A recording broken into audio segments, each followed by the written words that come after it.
En tant que salarié, l'émargement est très simple. Prenons l'exemple de Willy. Avant de démarrer son shift, Willy clique sur son nom et peut consulter les informations liées à ce shift. La pastille lui indique s'il est en retard ou en avance, et si vous l'avez exigé, alors il doit potentiellement laisser un commentaire justificatif avant de signer. Vous retrouverez le commentaire sur Cambo lors de la vérification des heures réalisées.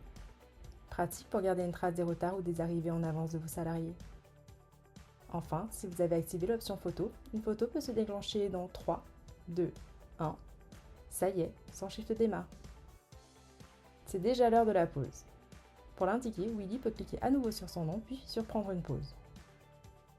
Pour reprendre son shift, il lui suffit de cliquer sur terminer ma pause. La fin du shift a sonné.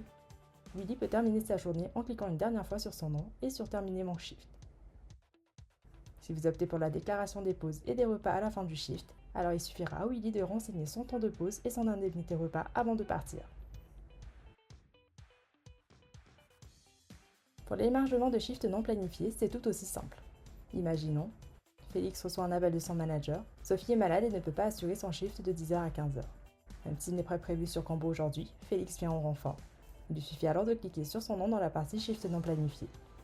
Si Félix est rattaché à plusieurs établissements ou plusieurs équipes, il choisit celui pour lequel il vient en renfort. Il ajoute un commentaire si c'est demandé, il signe, et c'est tout bon.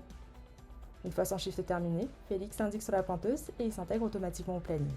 Pas d'erreur possible, seuls les employés sans shift planifié ou en cours apparaissent dans cette section.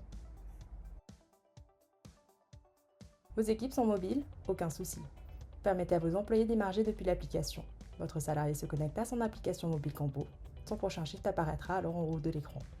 Il lui suffit de cliquer sur Commencer et d'autoriser l'application à accéder à la position de son appareil. Et voilà, c'est aussi simple que cela.